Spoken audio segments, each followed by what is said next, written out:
Hi friends, இப்போ நீங்கள் பார்த்துட்டு இருக்கிறது டோனட் அண்ட் இது எப்படி செய்யலாங்கிறத இந்த வீடியோவில் நம்ம பார்க்க போகிறோம். இப்போ இது செய்கிறதுக்கு 1 table spoon east, 2 table spoon sugar, அதுக்கப்புறம் 1 கப் ஆஃப் வாட்டர் போட்டு ஒரு 5 மினிட்ஸ் வச்சுட்டேன். இப்போ அதே பவுலில் நான் வந்து 1 கப் ஆஃப் மில்க் ஆட் பண்ணியிருக்கேன் and 1 tablespoon salt add பண்ணி மிக்ஸ் பண்ணிட்டேன். அண்ட் இந்த மிக்ஸை வந்து ஒரு 1/2 hour ஆகுது வெயிட் பண்ண வைக்கணும். அப்போ தான் இந்த ஃபர்மெண்டேஷன் நடக்கும். இப்போ வந்து 100 grams ஆஃப் மைதா மாவு எடுத்துக்கணும். அண்ட் நம்ம ஆல்ரெடி மிக்ஸ் பண்ணி வச்சிருக்கிற அந்த லிக்விட் இருக்குல்ல, ஸோ அது வந்து ஒரு 1 cup of water and 1 cup of milk. So இந்த 100 gramsக்கு அந்த லிக்விட் மட்டும்தான் கரெக்டாக இருக்கும். ஸோ அதை கரெக்டாக மிக்ஸ் பண்ணிங்கன்னா இந்த மாதிரி பதத்தில் வந்துடும். அண்ட் இதுக்கு வந்து 1 டேபிள் ஸ்பூன் வந்து பட்டர் போட்டு ஆட் பண்ணிட்டேன். அப்புறம் இன்னொரு 1 hour கழிச்சு இந்த மாதிரி பார்த்தோம்னா ஃபர்மெண்ட் ஆயிருக்கும். ஸோ டபுள் த குவான்டிட்டி வந்திருக்கும் இந்த மைதா மாவு. ஸோ அதை மிக்ஸ் பண்ணிட்டு இந்த மாதிரி டோ வந்து பிடிச்சி வச்சுக்கணும்.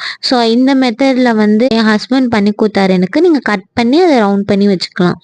அண்ட் நம்ம வச்சிருக்க டோ வந்து ஒரு 15 மினிட்ஸ் அப்படியே வச்சிருக்கலாம். ஸோ அதுக்கப்புறம் ஆயில் போட்டுட்டு அதை ஜஸ்ட் ஃப்ரை பண்ணிடலாம். ஸோ ஃப்ரை பண்ணுறப்ப வந்து சிம்லே தான் வைக்கணும். அண்ட் ஒன் சைடு வந்து நல்லா வெந்ததுக்கு அப்புறம் தான் நெக்ஸ்ட் சைடு வந்து சேஞ்ச் பண்ணணும். அண்ட் சேஞ்ச் பண்ணிட்டு எடுத்து வச்சிடலாம். அண்ட் இது வந்து கூல் டவுன் பண்ண வைக்கணும். கண்டிப்பாக கூல் டவுன் பண்ணதுக்கு அப்புறம் தான் கட் பண்ணுறது எல்லாமே பண்ணணும். அண்ட் இதை ஃபில் பண்ணுறதுக்காக ஒரு டேஸ்ட் என்ஹான்ஸ்மெண்ட்காக ஒரு பட்டர் மிக்ஸ் பண்ணலாம்னு சொல்லிட்டு பட்டர் அண்ட் பவுடர் சுகர் போட்டு நல்லா பிளெண்ட் பண்ணிக்கிட்டு, ஸோ இதுதான் அந்த பால் பன் க்ரீம் பண்ணலாம் போடுவாங்க. நீங்க வந்து க்ரீம் இருக்குல்ல, ஸோ திக் க்ரீம் வந்து ஆட் பண்ணி அதை வந்து பிளெண்ட் பண்ணீங்கன்னா அதுவும் டேஸ்டா இருக்கும். நான் ஜஸ்ட் பட்டர் அண்ட் சுகர் மட்டும் வச்சு பண்ணியிருக்கேன். அண்ட் இதுல வேற ஃபிளேவர் ஆட் பண்றதுக்கு நான் வந்து கோகோ பவுடர் இருக்குல்ல, அது ஒரு 2 டேபிள் ஸ்பூன் போட்டு நல்லா மிக்ஸ் பண்ணிக்கிட்டேன்.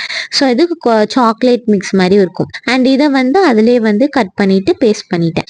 ஸோ அதை போட்டுட்டு அதை சாப்பிடலாம். And next flavour bun flavour தெரியும்ல, ஸோ ஜாம் பன் அதே சேம் டேஸ்ட்லேயே இருக்கும். இது ஆக்சுவலி பன்னு தான்.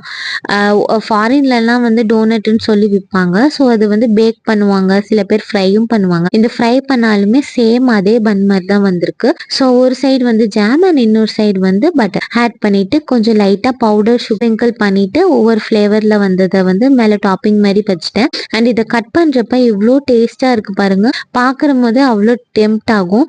ஸோ சாப்பிட்றப்பே செம்ம டேஸ்ட்டாக இருந்துச்சு. ட்ரை பண்ணி பாருங்க. தேங்க்யூ.